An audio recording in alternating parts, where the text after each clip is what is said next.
Oke, Bapak mute dulu ya suaranya versi kalian ini. Soalnya kedengaran semuanya ke sini biar nggak kedengaran, kan ada yang baru masuk lagi nih.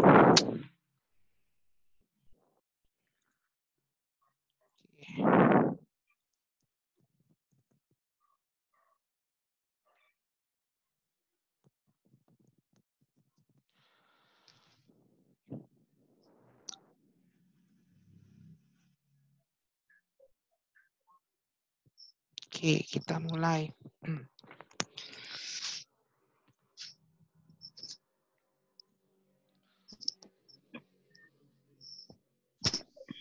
Untuk link absennya, kalian sudah bisa buka sekarang link absennya, Pak akan share di grup. Silakan klik link ini, silakan diisi ya sambil mendengarkan penjelasan.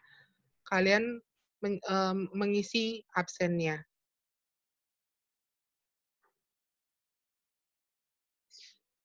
Nah, itu Pak sudah up linknya, silakan kalian absen dulu.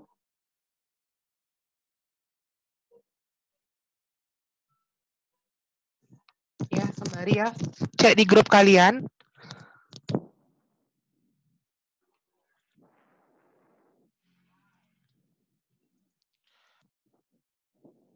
Baik, kita langsung mulai saja, Nana. Baik, selamat pagi, Om Swastiastu.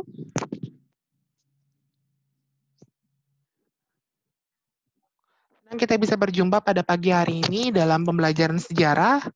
Nah, untuk materi pada pagi hari ini kita akan membahas kerajaan. Yang pertama adalah kerajaan Gua Talo atau kerajaan Makassar, dan yang kedua dan ketiga adalah kerajaan Ternate maupun kerajaan Tidore. Kita langsung pertama lanjut untuk kerajaan Makassar atau kerajaan Gua Talo. Nah, adapun beberapa konsep yang kita akan bahas pada materi pagi hari ini. Yang pertama dari sumber sejarahnya, keadaan geografis, kehidupan politik, kehidupan ekonomi, kehidupan sosial, dan budaya.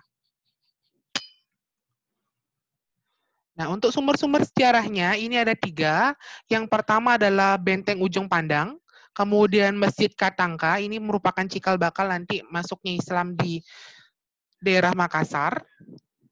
Kemudian yang ketiga adalah Kompleks Makam Raja Gua Talo. Nah, untuk Benteng Ujung Pandang ini diperkirakan berdiri pada tahun 1545, ditemukan oleh Iman Rigao Daeng Bonto Kareong atau Raja Gua ke-9 yang berbentuk penyu atau kura-kura. Kemudian Masjid Katangga ini berdiri pada tahun 1605 Masehi.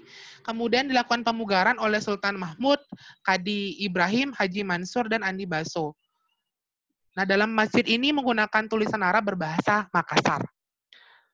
Kemudian yang ketiga adalah Kompleks Makam Raja Gua Talo yang dipakai sejak abad ke-17 sampai ke abad 19 Masehi. Nah, Kompleks Makam Raja Gua Talo ini berstruktur seperti tumpang tindih. Nah, untuk gambarnya kita bisa lihat di slide berikutnya. Ini merupakan Benteng Ujung Pandang. Kemudian ini Masjid Katangka, dan ini Kompleks Makam Raja Gua Talo. Lanjut untuk keadaan geografis Kerajaan Gua Talo. Jadi Kerajaan Gua Talo ini terletak di Sulawesi Selatan, tepatnya di semenanjung barat daya Sulawesi, ya. Atau disebut juga dengan Kota Ujung Pandang. Kerajaan Gua Talo atau Kerajaan Makassar ini merupakan kerajaan bercorak maritim, ya. Dengan potensi maritimnya ini adalah perdagangan yang akan dijual, yakni penghasil rempah-rempah seperti pala, lada, cengkeh. Kemudian kehidupan politik Kerajaan Gua Talo itu ada 4 raja yang memerintah pada Kerajaan Makassar atau Kerajaan Gua Talo. Yang pertama adalah Sultan Alauddin, kemudian Sultan Muhammad Said, kemudian Sultan Hasanuddin, dan yang terakhir Raja Mapasomba yang merupakan putra dari Sultan Hasanuddin.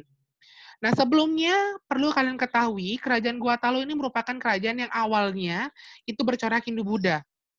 Namun ketika Datuk Robandang atau Datuk Ribandang ini masuk ke daerah Makassar, kemudian menyebarkan agama Islam, barulah raja pertama yakni Raja Sultan Alauddin ini memeluk Sultan agama Islam. Alauddin.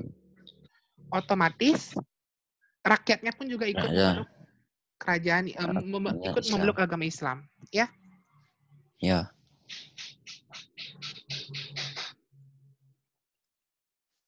Oke. Kita bahas satu persatu. Untuk Raja Sultan Alauddin, ini berfokus pada dunia pelayaran dan perdagangan hingga nanti kerajaan Makassar ini terkenal dengan kerajaan bercorak maritim. Nah, puncak kejayaan kerajaan Gua Talo atau kerajaan Makassar ini terletak pada masa pemerintahan Sultan Hasanuddin. Ya, dengan bukti mampu menguasai seluruh wilayah Sulawesi Selatan dan jalur perdagangan Nusa Tenggara. Nah, Sultan Hasanuddin ini sangat antipati dengan VOC. Ya, sangat anti sekali dengan orang-orang barat, terutama VOC. Hingga nanti muncullah suatu perang, yakni perang di Makassar pada tahun 1966 sampai 1969. Nah, ending dari perang Makassar dengan kekalahan dari Sultan Hasanuddin. Sehingga nanti Sultan Hasanuddin ini melakukan suatu perjanjian yang bernama Perjanjian Bongaya. Adapun isi perjanjian Bongaya ini sudah kelihatan di slideshow anak-anak. Yang pertama adalah VOC memperbolehkan hak monopoli perdagangan di Makassar. Kemudian kedua, Belanda dapat mendirikan benteng di Makassar. Yang ketiga adalah Makassar harus melepaskan daerah jajahannya. Dan yang terakhir adalah Rupalaka diakui sebagai Raja Bone. Nah, jika dapat simpulkan dari perjanjian Bongaya, ini tampaknya sangat merugikan bagi kerajaan Makassar itu sendiri. Gitu. Hingga setelah kepemimpinan Sultan Hasanuddin dilanjutkan oleh putranya yang bernama Raja Mapasomba, ini kerajaan sangat butuh sekali pemertahanan yang sangat kuat hingga nanti Raja Mapasomba ini memiliki jiwa yang keras, lebih keras dari bapaknya untuk mempertahankan kerajaan dari kerajaan Makassar ini. Bapak pertegas, untuk puncak kejayaan kerajaan Makassar itu terletak pada masa pemerintahan Sultan Hasanuddin dengan dibuktikannya pada masa pemerintahan Sultan Hasanuddin ini menguasai hampir seluruh wilayah Sulawesi Selatan dan jalur perdagangan Nusa Tenggara. Kemudian Sultan Hasanuddin ini memiliki antipati sekali dengan VOC. Ya, sangat anti sekali dengan orang-orang barat hingga nanti klimaksnya munculnya perang di Makassar pada tahun 1966 sampai 1969. Nah, akhir dari perang Makassar ini dengan kekalahan dari Sultan Hasanuddin. Sehingga Sultan Hasanuddin ini membuat suatu perjanjian dengan pihak Belanda yakni bernama Perjanjian Bongaya. Simpulan dari perjanjian Bongaya ini sangat merugikan bagi kerajaan Gua Talo atau kerajaan Makassar. Sepeninggal dari Sultan Hasanuddin, kerajaan Makassar mulai meredup hingga pada masa pemerintahan Mapasomba pun beliau harus memiliki jiwa yang sangat keras dibandingkan orang tuanya agar kerajaan Makassar tetap bertahan seperti itu. Ya. Kita lanjut untuk kehidupan ekonominya. Tadi sudah Bapak singgung karena letak geografisnya ini juga terletak di silang perdagangan dan memiliki potensi rempah-rempah sehingga kerajaan Makassar atau kerajaan Gua Talo ini sektor ekonominya bertumbuh pada sektor maritim. Ya.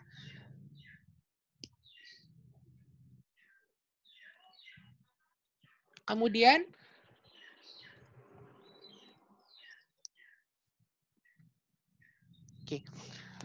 dalam perdagangan maritim, kerajaan Makassar memiliki hukum perniagaan yang bernama Ade Alo Piloping Bicaranai Pabai dan naskah lontar karya Aman Gapah. Jadi, hukum perniagaan inilah yang nanti mengatur pelayaran di Kepulauan Makassar ini. Bapak pertegas kembali, di kerajaan Gua Talo atau kerajaan Makassar ini memiliki hukum perniagaan atau hukum pelayaran dan perdagangan yang mengatur nanti bagaimana sistem perdagangan yang terjadi di sekitar kepulauan, di sekitar kerajaan Makassar. Nah, hukum perniagaan ini bernama Ade Alo Piloping Bicarana Pabai. Ya.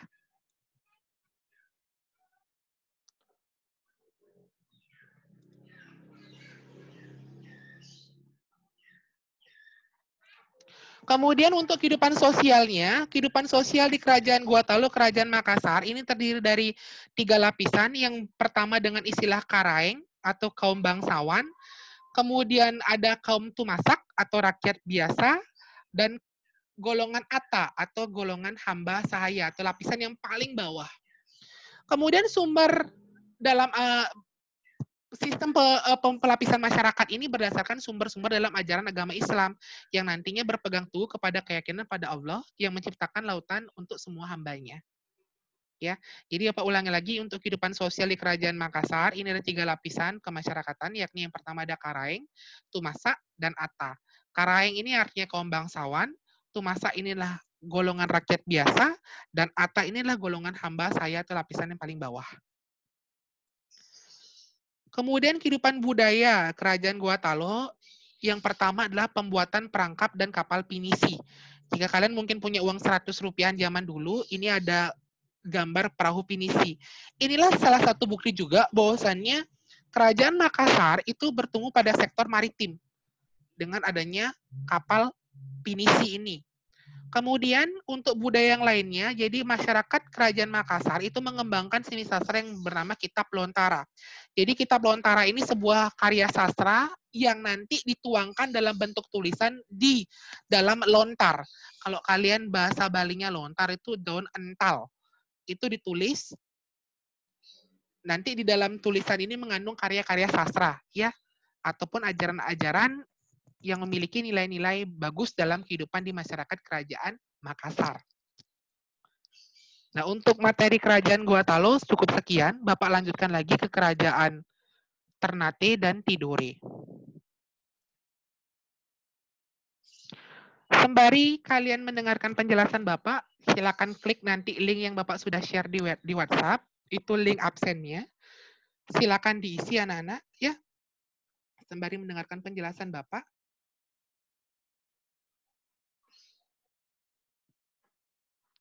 Kemudian kerajaan berikutnya kerajaan Islam di Maluku.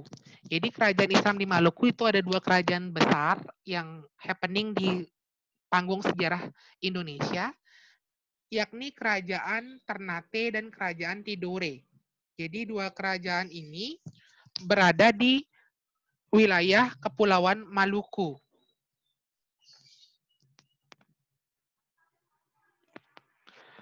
Nah, wilayah Maluku ini dikenal, adapun tujuan pembelajaran pada hari ini adalah yang pertama kita akan bahas letak geografis, kehidupan politik, kehidupan ekonomi, sosial, dan budaya. Untuk letak geografis, tadi sudah Pak singgung, jadi kerajaan Ternate dan kerajaan Tidore ini terletak di Kepulauan Maluku. Jadi Kepulauan Maluku itu dikenal oleh orang-orang barat dengan istilah Spicy Island atau pulau penghasil rempah-rempah. Rempah-rempahnya berupa pala, lada, cengkeh, ya, yang sangat laku di pasaran Eropa pada saat itu.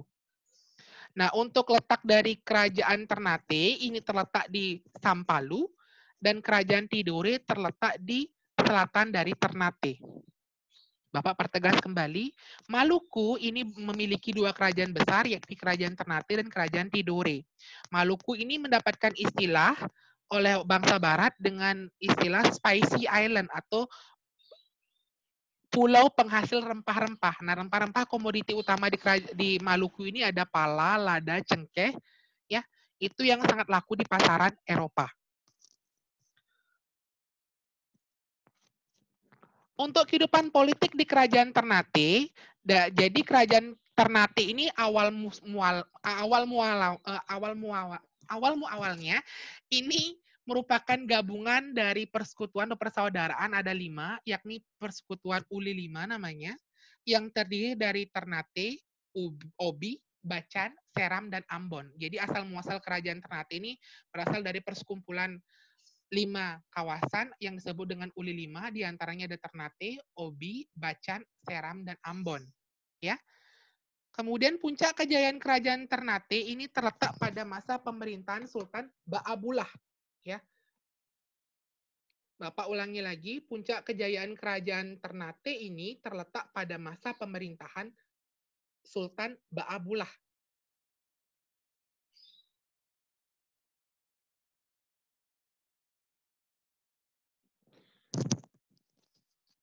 Kita bisa buktikan puncak kejayaan kerajaan Ternate terletak pada masa pemerintahan Sultan Ba'abullah itu dapat dibuktikan dengan adanya perluasan wilayah yang mencakup Maluku, Sulawesi Utara, Sulawesi Timur dan Tengah, bagian selatan Kepulauan Filipina hingga Kepulauan Marshall di Pasifik.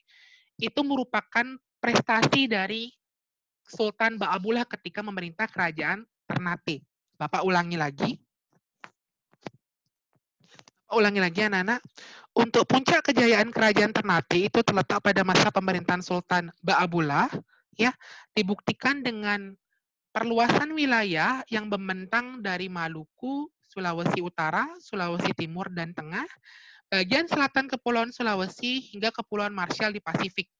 Nah, Sultan Ba'abullah ini juga sangat anti sekali dengan bangsa Barat, baik itu Portugis, Spanyol maupun Belanda itu sangat antipati sekali, ya. Sedangkan untuk kerajaan Tidore ini merupakan cikal bakalnya muncul dari persekutuan 9, istilahnya Uli 5, Uli Siwa. Ya, Bapak ulangi lagi. Kerajaan Tidore ini merupakan asal-muasalnya berasal dari persekutuan 9 yang istilahnya ada Uli Siwa. Persekutuan ini terdiri dari Makayan, Jailolo, Swasiu, pulau-pulau antara Halmahera sampai dengan bagian barat Papua. Nah, puncak kejayaan dari kerajaan Tidore ini terletak pada masa pemerintahannya Sultan Nuku.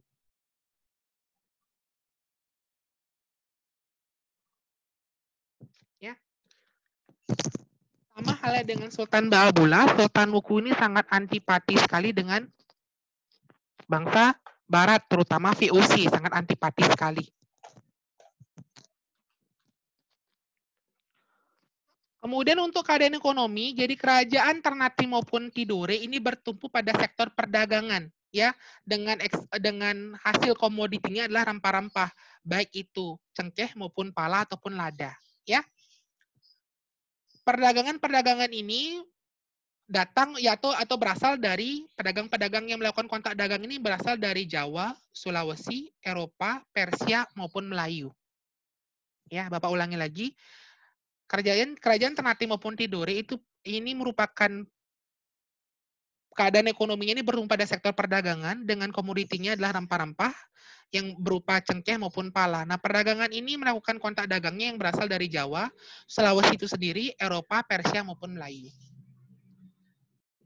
Kemudian kehidupan budayanya karena basically kerajaan Ternate dan Tidore merupakan kerajaan bertumpu pada sektor perdagangan, otomatis kerajaan ini bercorak kerajaan maritim karena dekat dengan pelayaran dan perdagangan. Ini bisa dibuktikan dengan adanya perahu kora-kora atau perahu kecil bergerak cepat. Ini perahu kora-kora namanya, anak-anak. Ya. Jadi bukti bahwasanya kehidupan budaya Ternate maupun Tidore itu merupakan kerajaan yang bercorak maritim yang bertumpu pada sektor pelayaran dan perdagangan. Ini dibuktikan dengan perahu kora-kora atau perahu kecil bergerak cepat ini gambarnya. Sekian presentasi dari Bapak. Untuk lebih jelasnya, kita akan melakukan sesi diskusi itu di WhatsApp. Untuk absennya silakan kalian isi dulu, ya. Udah selesai ya, Pak? Sudah. Silakan isi dulu absennya lewat aplikasi Zoho-nya. Cek dulu di WhatsApp kalian, ya. Cek dulu sekarang absennya. Silakan diisi dulu, ya. Kalau udah respon tuh udah ya, Pak? Sudah, kalau Anda sudah sampai ada keterangan, sudah masuk responnya, berarti sudah masuk absennya. Sudah ditandatangani absennya ya? Sudah, Pak, sudah. Oke, good. Kalau begitu kita diskusi di WhatsApp ataupun di Google Classroom, kita diskusi di sana. Nanti lagi beberapa menit lagi, baru Bapak akan up nanti soal post-testnya. Ya? Apa kau boleh keluar, Pak? Oke, silakan kalian boleh keluar dari grup ini. Oke, makasih, Pak. Oke, selamat siang anak-anak. Oke. Ya.